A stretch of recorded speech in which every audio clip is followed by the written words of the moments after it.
এইখানে দেখার বিষয় যে চিন্ময় কৃষ্ণ দাসের আইনজীবীরা তারা কত দ্রুত উচ্চ আদালত অর্থাৎ হাইকোর্টে আপিল করেন এবং হাইকোর্টে কি হয়। ক্যান্সারে নেই আর ভয়, NCRI হবে এর জয়। আপনাদের ভরসা নেতাজি সুভাষচন্দ্র বোস ক্যান্সার হসপিটাল। আমি এইখানে দেখাতে চাইবো আজকে যে জামিনের আবেদনের শুনানি হলো এবং এই জামিনের আবেদন সম্পূর্ণ খারিজ করে দিল চট্টগ্রাম কোর্ট। কার্তিক মহারাজ তা নিয়ে কি বলছেন? বলার ভাষা নেই। আমরা ভীষণভাবে চিন্তিত। এখন এই অবস্থায় আমরা দেখি ওখানে বাংলাদেশের সঙ্গে যোগাযোগ করছি, আমাদের ওখানকার মহারাজদের সঙ্গে। ওনার এখন প্রথম হচ্ছে নিরাপত্তা এবং চিকিৎসা, অসুস্থ হয়ে পড়েছেন ভীষণভাবে।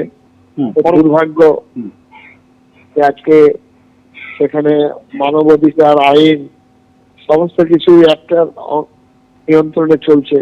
খুবই মর্মাহত। আমরা এখন চিন্তিত উনি বাঁচবেন কিনা সেটাই নিয়ে এসেছি। রাজশ্রী দত্তগুপ্ত আমাদের প্রতিনিধি রয়েছেন। দুটো বিষয় আজকে লক্ষ্য করার মতন ছিল রাজশ্রী। এর আগে চিন্ময় কৃষ্ণ দাসের আইনজীবীদের হেনস্থার মুখোমুখি হতে হয়েছে, এমনকি প্রাণ সংশয় পর্যন্ত হয়েছে। দর্শকদের স্মরণে থাকবে যে রবীন্দ্র ঘোষকে তিনি ব্যক্তিগতভাবে হেকল্ড পর্যন্ত হয়েছিলেন। ফলে চিন্ময় কৃষ্ণ দাসের আইনজীবীরা সওয়াল করার মতন জায়গা পাবেন কিনা এবং দ্বিতীয়ত জামিনে মুক্ত হবেন কিনা চিন্ময় কৃষ্ণ দাস, দুটো বড় প্রশ্ন ছিল। আমি কিছুক্ষণ আগে শুনছিলাম অপূর্ব ভট্টাচার্য, তিনি বলছেন সওয়াল করতে তারা পেরেছেন, কিন্তু জামিনের আবেদন সেটা খারিজ করে দিল কোর্ট।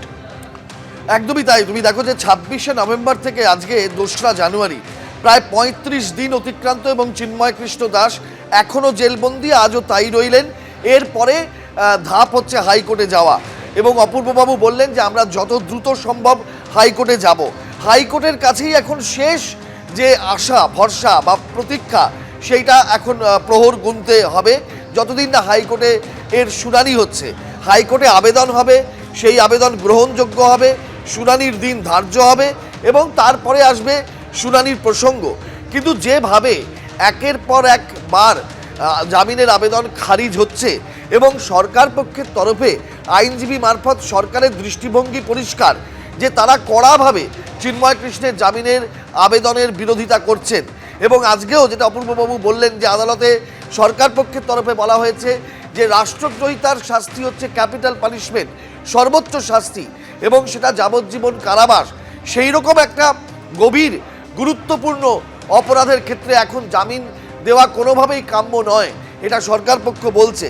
কিন্তু উল্টো দিকে বারবার যেটা আওয়াজ উঠেছে যে একজন সন্ন্যাসী, একজন সামাজিক কাজে যুক্ত এবং তিনি কোনোভাবেই বাংলাদেশের জাতীয় পতাকার অবমাননা করতে পারেন না, তিনি শ্রদ্ধাশীল এবং তিনি বাংলাদেশী তার জন্মভূমি, সেই প্রেক্ষাপট থেকে তাকে জামিনে মুক্তি দেওয়া হোক। এত দিন ধরে এত জায়গায় চর্চা, আলোচনা, তর্ক বিতর্ক হওয়ার পরেও আজকে কিন্তু সেই শুনানির পরিণাম হলো জামিনের আবেদন খারিজ করে দিলেন বিচারক। এরপরে আবার হাইকোর্টে কি হবে সেটা এখন একটা বড়সড় প্রশ্নচিহ্নের মুখে দাঁড়িয়ে, কারণ সরকার পক্ষ তাদের যদি তদন্ত শেষ না করে, সরকার পক্ষ এই জামিনের আবেদনের যদি তীব্র বিরোধিতা করে যায়, সেক্ষেত্রে কিন্তু একটা সম্ভাবনা প্রবল হয় জামিনের আবেদন খারিজ হওয়ার। এখন দেখার বিষয় হাইকোর্ট কি দৃষ্টিভঙ্গিতে এই প্রেক্ষাপটটাকে বিবেচনা করে, সেটার উপরেই কিন্তু নির্ভর করবে যে হাইকোর্টের শুনানির পর শেষ পর্যন্ত চিন্ময় কৃষ্ণ জেল থেকে ছাড়া পাবেন কিনা।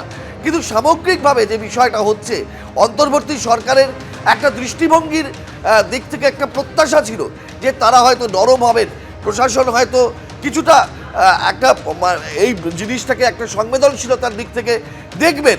কিন্তু সেইটা কিন্তু আরও একবার আজকের শুনানির মধ্যে দিয়ে স্পষ্ট হয়ে গেল যে অন্তর্বর্তী সরকার এবং বাংলাদেশের প্রশাসন চিন্ময় কৃষ্ণ জেল থেকে বেরোন, জামিন পান, তা একেবারেই চায় না।